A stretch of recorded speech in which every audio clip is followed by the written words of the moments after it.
Hi, this is Chris, and today we're going to do another round of critiques. These critiques come from the New Masters Academy community forum. So if you want to have your work reviewed, have your work critiqued, you can join us at NMA.art. And this is the community forums are free. You don't need to be a member. You don't need to be a subscriber.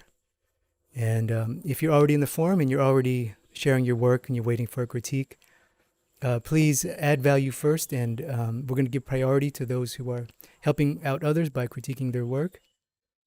And if you're an art student or you're an educator, and your school has been closed, and if New Masters Academy can support you in any way, definitely reach out to us. A lot of the top art schools in the nation have already. So with that in mind, let's get to these round of critiques. Okay, we have a drawing by R. Gabo, and it's a really nice head here. I really like the drawing itself, and I like the interesting use of a black vignette. So I'm just going to address the drawing first, see if I can make that better, and then maybe touch on the composition as well. So let's see. So you have a nice upshot, it looks like, which is really challenging, and I'm glad you did something this challenging. So here I'm going to basically correct the drawing, the proportion, the placement. That's the main thing I feel can be improved here.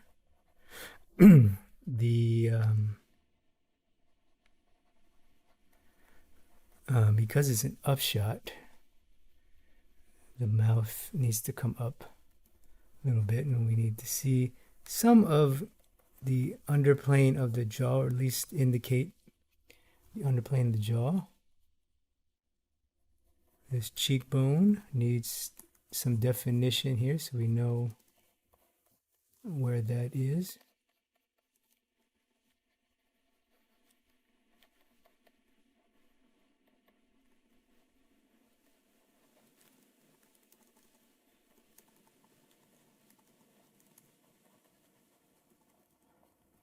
And I would also clearly define the brow. I know maybe this person, this model you had very wild eyebrows, but I would sacrifice that for the sake of defining the plane, because this brow plane will really help to sell the upshot. One of the things I like to do when I have an upshot or a downshot is to sell as many planes as possible. And then these eyes need to line up a little better, right? You have that nice, beautiful plane definition there. It's really, really wonderful. That's working. I would reinforce that. Reinforce that.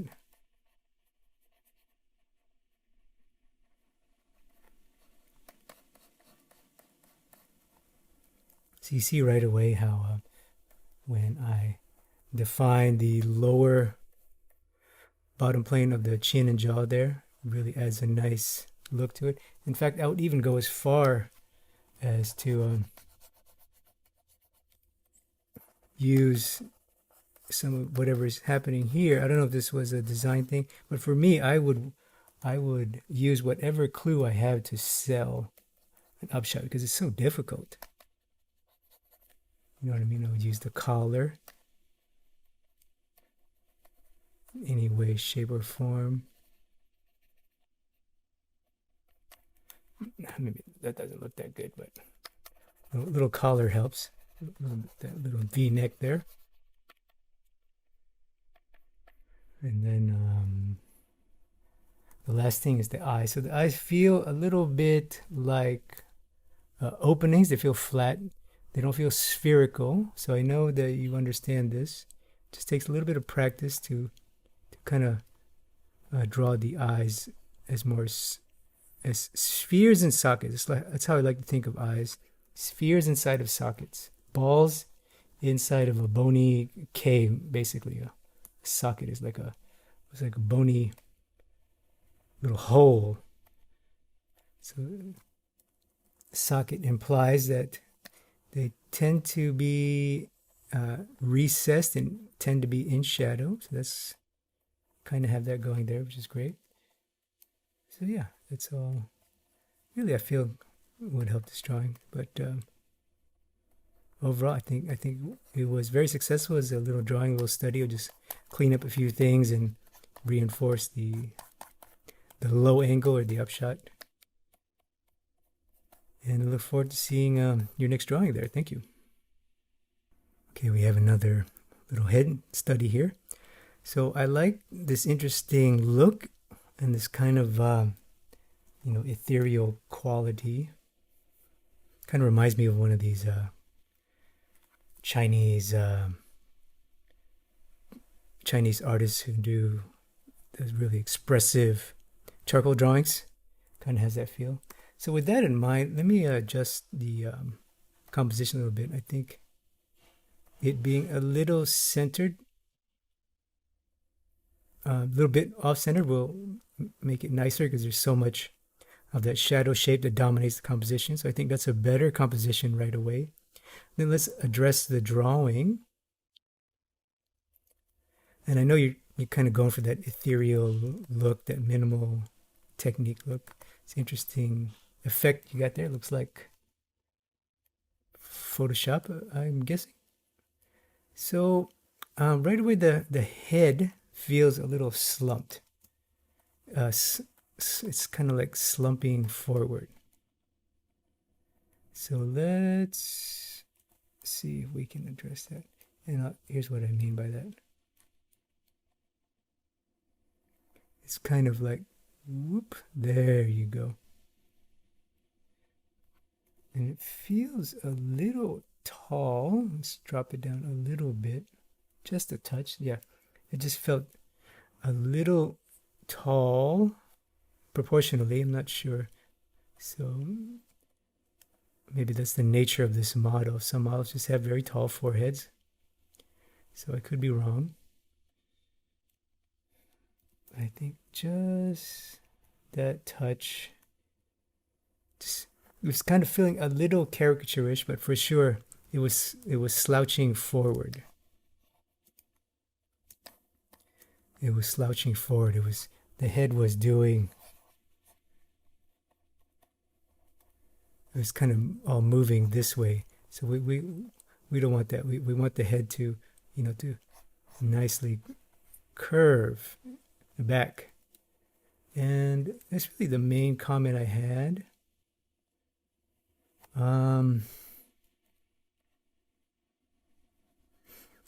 If anything, get the hint at this cheek a little more. Something you can do there. Hint at that cheek and make sure they line up. So for them to line up, it would be here, and really reinforce that with your nice tone there.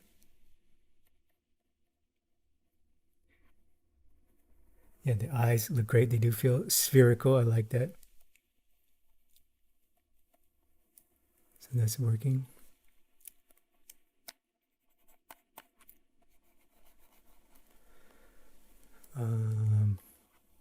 Let's give him a little bit more volume in his head. Cranium there, the back of his head.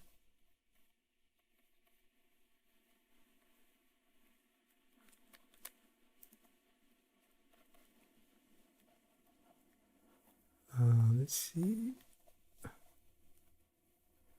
And I feel that if anything, we can kind of, this is more like advanced value control, and the darks kind of feel very sporadic, like little it feels patchy. So we want to unify the darks, kind of get them almost to touch if possible in a way, to connect in a way, That's really and then it'll really add some unity and harmony. That's when I had a Chinese art teacher, Mr. Jiao Mingwu, and he he calls it unity.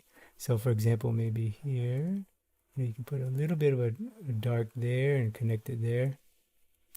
I don't know, maybe that's too much.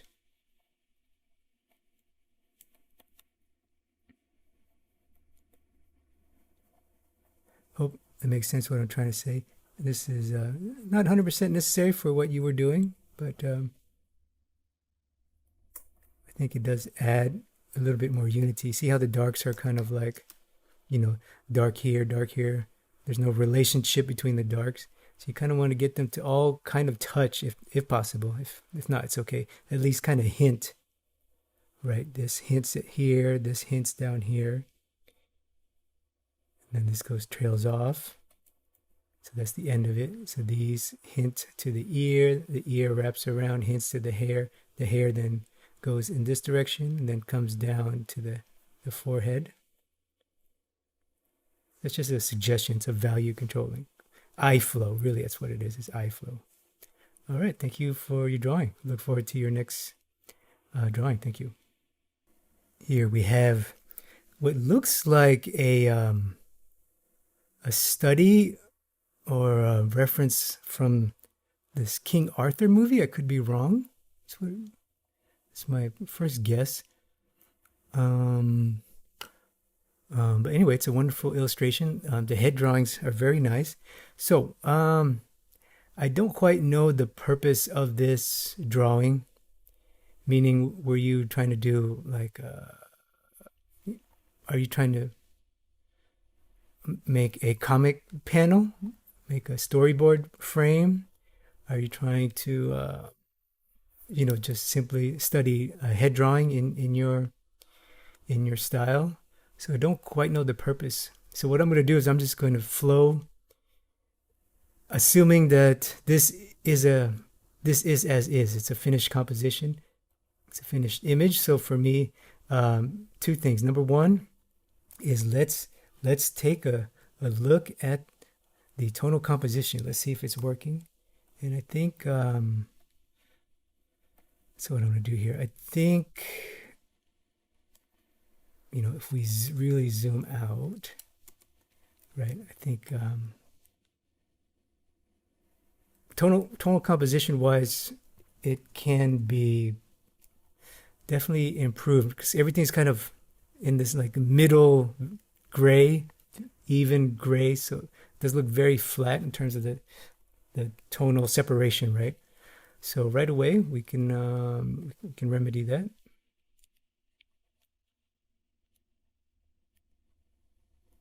I mean, you can even just try a filter. I believe it's a digital piece here.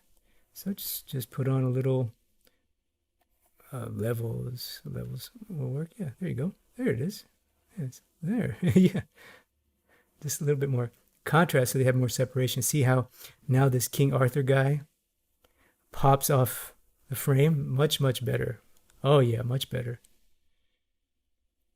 You can even do something like this to subtly pop this guy back into space.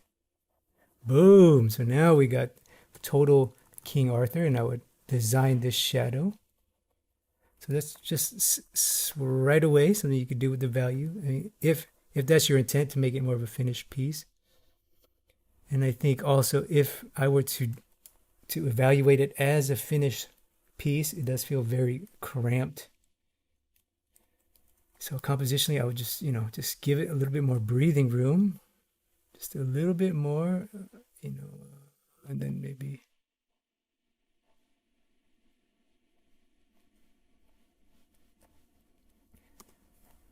That's if that's the intent. Forgive me, I don't know, but for me, if I was doing this as a finished illustration, as a composition, as a standalone composition on its own, I would definitely address that first. Just it's a bit cramped, and they look, it doesn't feel right. I think it feels better when they have some more space to breathe on on the canvas, and there's a clear space between them that's not communicated right now. So I would do that, and I would even go as far as to put a third character back here just for some context. We have no idea what this space is back here, so let's give this space a little bit of context, you know.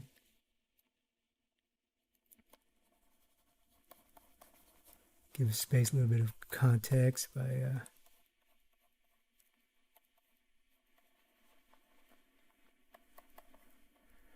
maybe put a flame here, something, a torch, something like that. Or maybe even a character. Oh, that would be nice. Maybe some stuff back here to indicate there's stuff going on back here. I don't know. And you know, I'm just throwing this together on the fly here. Normally this is something I would do in the beginning. I would address the composition from the beginning. Then maybe I would definitely put a figure here just so we know the scale of this room. You know, just context. It needs, you know, we need to indicate, you know, what this room is. There's a couple ways to do that. One is a figure. It's a quick one. And then, you know, put, I don't know, put stuff so we know what's back here. So that's number one. The tonal composition needs to be addressed. And again, this you know, I would still not call this done by any means. So that's number one, tonal composition. And the second thing is assuming that, okay, maybe this is the final frame. Maybe, you know, you don't have the means or whatever to adjust the composition. The third thing I would do is add one more level of detail. So whoever, because right now they're both at the same level of detail. This character's, the back of his head is just as detailed and rendered as the king's face. So let's definitely address that. We don't want that. We want the king to be the most rendered thing. It's definitely a good place to start.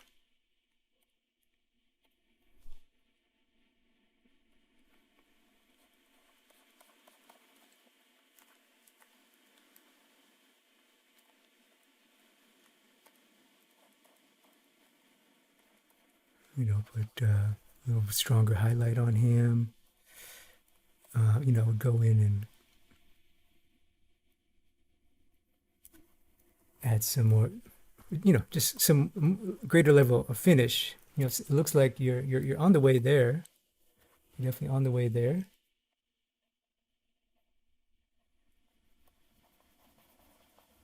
Some more color variation. You have some nice color in his lips. There, I would definitely do that. You know, add detail in rendering. And you know, it's going to take me forever to render this. Let's just stick with the eye. So let's take the eye. I would start in one area and just kind of render it to as finished and as polished as I can. You know, probably have this is a, you know, you probably have referenced the movie still. I would definitely use it, take advantage.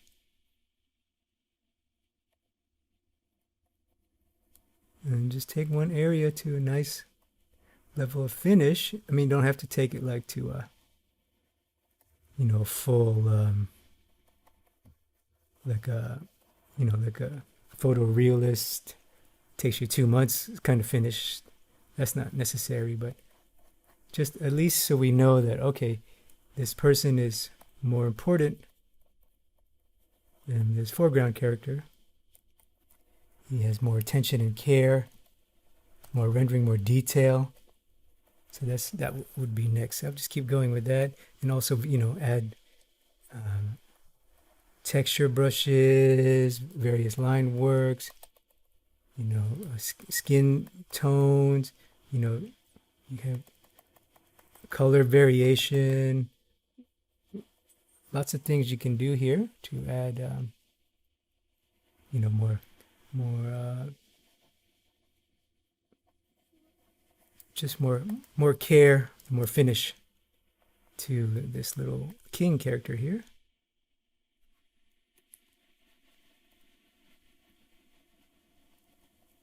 So that's the first thing I would do. Address the composition, address the level of detail, because they're both the same level of detail. We can't have that. So you see, so now he's clearly, this thing feels much more finished now, just because I spent 1 minute 90 seconds on that. So I'll just keep going with that. Maybe add some more details and little highlights to his fabric and things. All right, thank you for this drawing. I look forward to more of your work. Thank you. Okay, we have a wonderful little head painting here. So a lot of beautiful things are working. The drawing is really nice. The colors are really nice, and some of the texture work here is really interesting. So I think the main thing that I would do to make it feel better, and forgive me if this was your intent, but I think just for me, if I were to just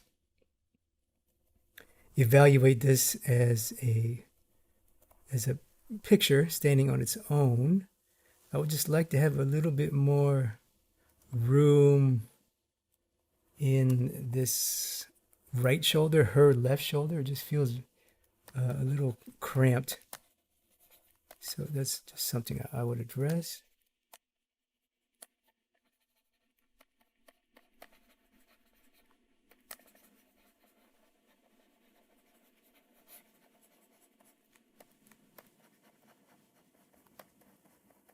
Because overall, it feels like it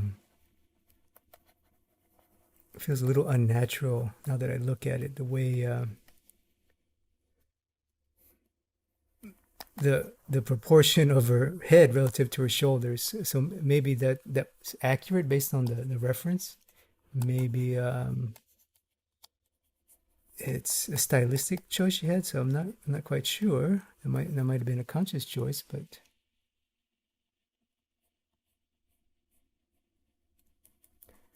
So immediately I would address this area. Just need a little more breathing room, I feel. So let's test it. You can quickly flip. Yeah, I think that feels a lot better. Obviously, it's very rushed, and I did it in 30 seconds and sloppy. You could put some of your your technique and your brushwork there, and it would be nice. So I think that would make that a little better. Bring back some of that top plane.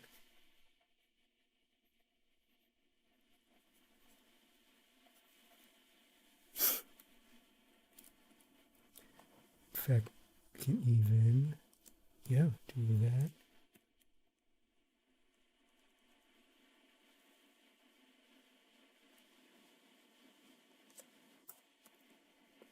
In fact, we can exaggerate that effect even more by lowering the canvas, and then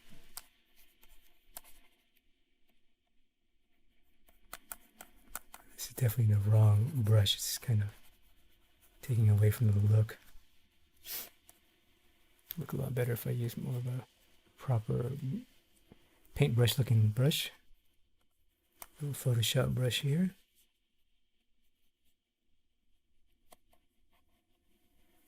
That's something I would do right away. Let's flip it back here. So that's really the main thing, is the composition. Little things like eye flow can help make this better. It's a wonderful drawing.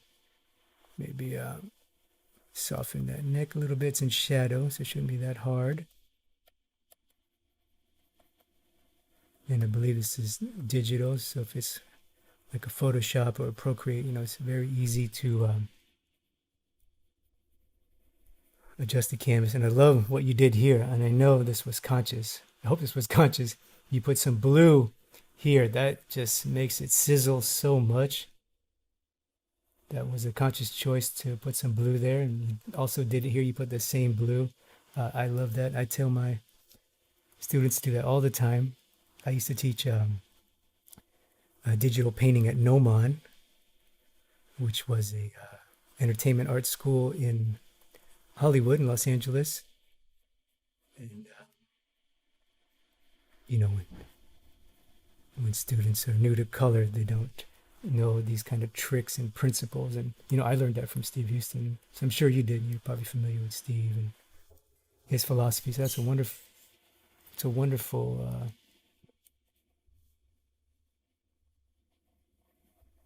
use of color. Wonderful use of color.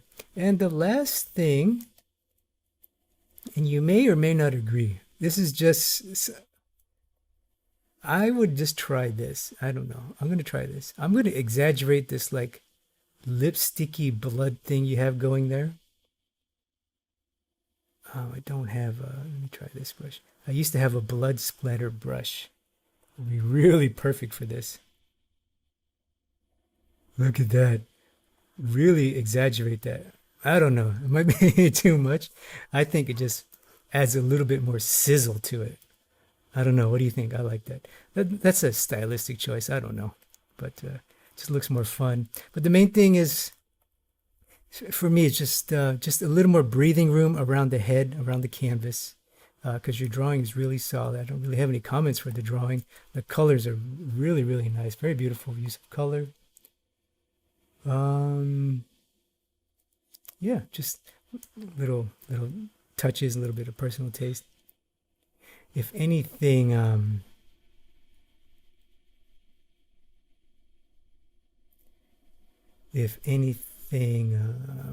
I would soften some of this here. It does starting to feel like line. These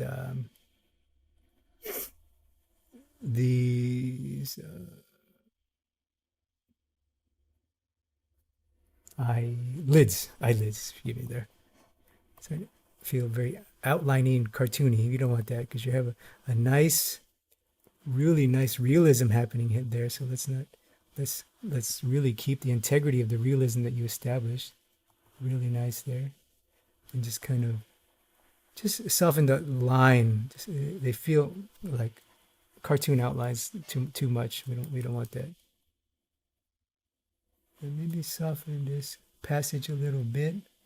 That's really it. I mean, now I'm just nitpicking. So yeah, those are my comments. It's a wonderful little painting there. So I look forward to more of your work. Thank you. Okay, here we have a wonderful painting. And right away, I really love the. It feels so epic. Oh, I just noticed this hand. This hand is wonderful there. Wow, beautiful hand. So, and this was in a frame. I cut out your frame there. So what I'm going to do is first, my first instinct, of course, is let's take a look at the tonal composition. Let's see where we're at here.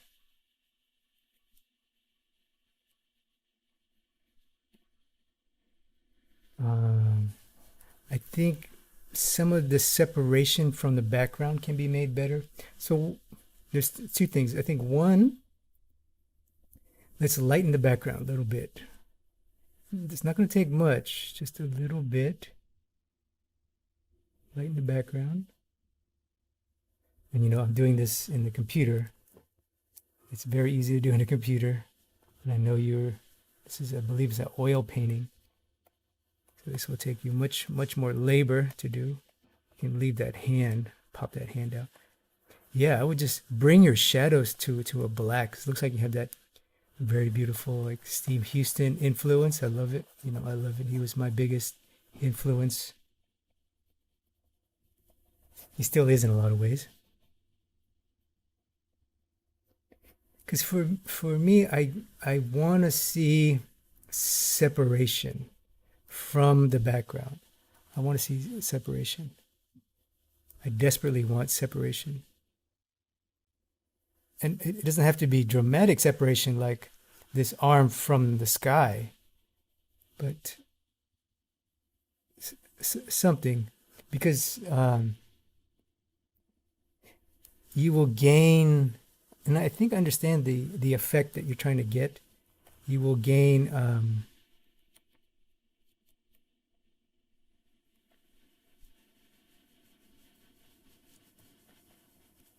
you will gain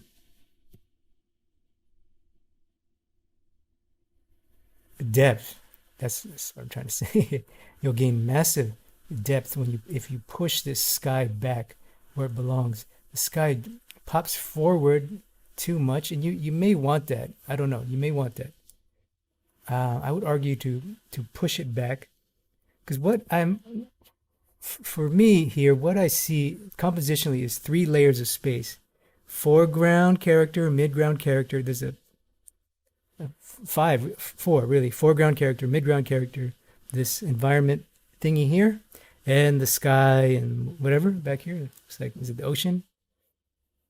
So let's separate that. So right away, I would do that compositionally. Next, let's push. Well, there's a drawing issue that I see here that I would like to address. Let's start with that. One thing I think this needs is this hand needs to have a high level, really high level of finish, because it's so close to the camera. And it does have wonderful details already, but I think you need to crank it up even more, or at least more read that it's a hand, because it's getting very lost. I mean, and I think I understand philosophically what you're trying to do that stylistic with the shadow shape. And believe me, nobody is more familiar than me. You know, I love that look. I'm a proponent of that look. But let's bring back some of that naturalism. Right now, this hand just feels way too stylized, way too stylized. So it's kind of getting that, I guess, the uncanny valley, for lack of a better term. You know, it's not quite real and it's not quite a cartoon. So I'm not quite sure where we are. Like this hand, right? The background, midground character's hand is like exquisite in terms of level of detail and draftsmanship. So let's bring back some of that draftsmanship. Let's bring some of that back to this hand. You know, get the forms to read and to turn. You know, I'm doing a terrible job right now because I'm in a bit of a rush. You know, we got so many wonderful submissions to do. But I think you understand what I'm trying to say. Let's bring back some of that draftsmanship, some of that detail, some of that naturalism. It's getting lost in the. It's just not clear. It's not reading anymore. It's not reading anymore as a hand and a wrist. So let's bring that back. And that's the main thing I think that would change the game here, really. I would even go so far as add detail to this sword handle. Let's do that. Whatever, you know, whatever you decide it to be, you know, whatever.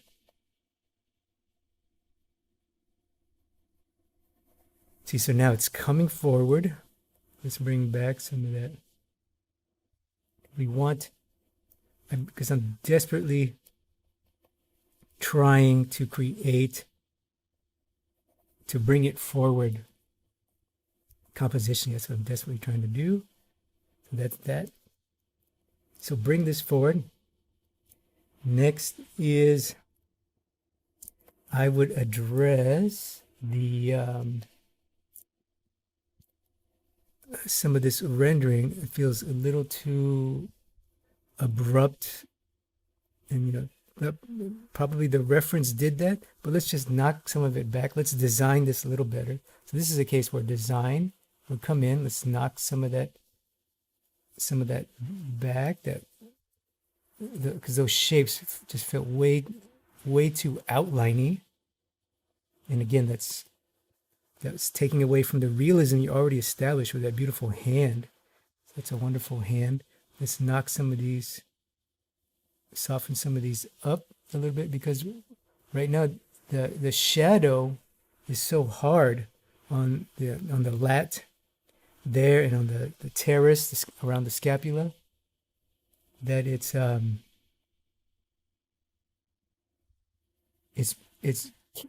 catapulting him forward, and we don't want that. This area is like shoo, it's coming straight at me because it's so edges are so hard and so much contrast. So let's knock that down. Knock down soften the edge. You know, soften the edge. We'll lose some of that contrast. See, right now we're cooking, you know. And, you know, I would keep going with this. Just keep going with this. I really love what you've established here. And I hope these comments were helpful. Wait, where's this hand? Oh, that's interesting. Where's the arm? Oh, maybe it's a work in progress. I just noticed that. There's no... I wonder if... Forgive me if that's intentional. There's no wrist. So I don't know where the wrist is actually. So that's not good. I shouldn't be wondering where that is. Right? So let's help me with that. Help the viewer. Help me find your wrist, because it's a gorgeous hand in shadow. You know, help me to enjoy it. Help me to enjoy it.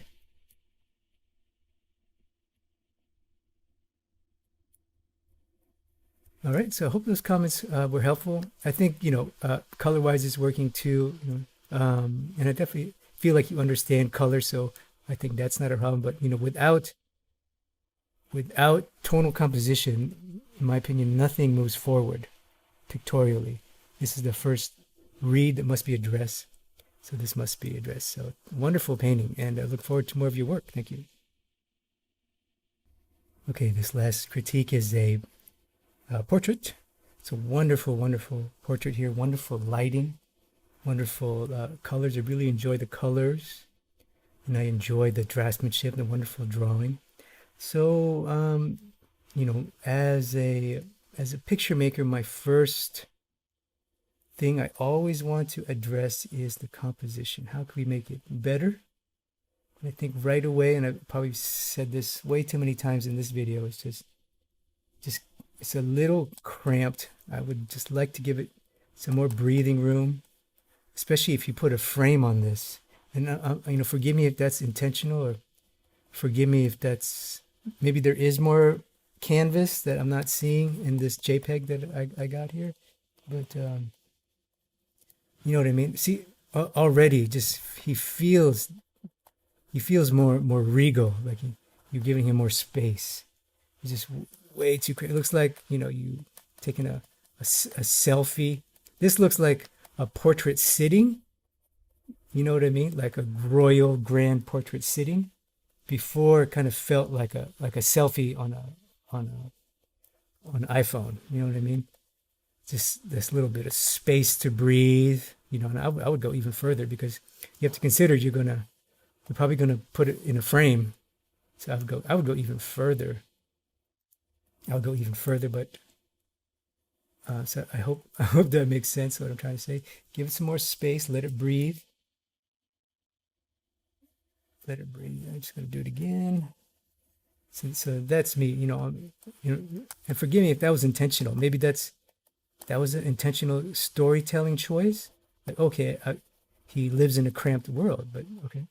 So forgive me for that. But for me, just evaluating based on my first instinct as a composer is I got to get my composition to read well. So number two, I feel that the contrasty color is nice, but because it's so contrasty, it needs to be designed. So right now, the shape kind of makes no sense. And I think it's a collar, right? It makes, drawing wise, it's like, is it, I don't know what I'm looking at. Am I looking at this kind of collar? Am I looking at this kind of collar with some pattern? See, I don't know. And to me, that's not good. I always want to communicate clearly what is going on in my picture at all times. So let's design that shadow shape. Design that shadow shape. We don't necessarily have to copy it. It looks like, you know, and I'm guilty of this myself. You fall into that pattern where you feel like you have to be very true to your reference or true to the model. So see right away that design is really nice now. And it also does a second thing. It creates an arrow. So now we're like, hey, look at our model. Look at our model. So wonderful. I feel it's a better design choice. And I think this too, I think that's a better design choice. Because this is a dark shape. Even though it's a color, it's a dark shape. And in fact, it's almost too colorful, in my opinion, too contrasty. Well, I would personally knock it back, knock down some of the contrast and the saturation. But anyway, so that's a composition fix, number one. Oh, number two, the collar is a composition fix. It's what it is. It's a drawing fix that also enhances the composition. And I would not put that where that tangent or the V of the collar goes right to the edge of the canvas. That's definitely not good composition. Let's not do that. Okay, and then finally the drawing. So it's a really nice drawing, and you captured that probably the most difficult lighting setup, which is ambient light. That's soft ambient light in the room. So that's the most difficult light. So what I would do, my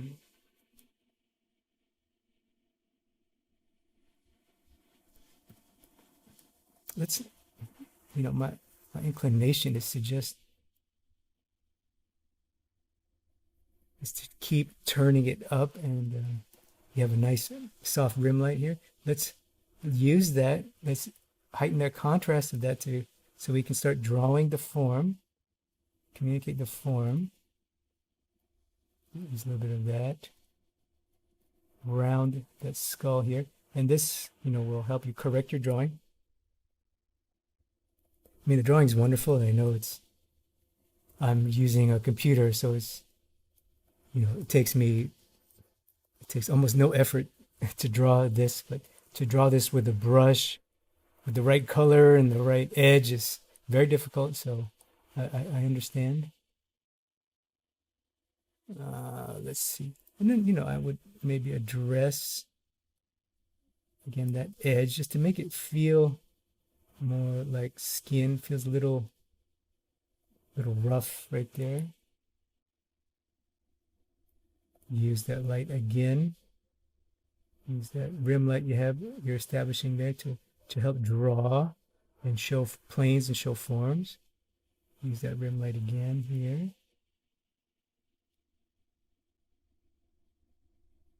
Take advantage of that. And the last thing besides that, I would add this little highlight, because you established the corner here, which is correct, which is wonderful. Let's establish the corner up here. The corner meaning the corner of the front plane, which is very good draftsmanship. So that tells me that you've been drawing. You know you're drawing. You know your planes. You know your stuff. So I'm sure you're already aware of that. Just my personal taste to reinforce planes at all opportunity.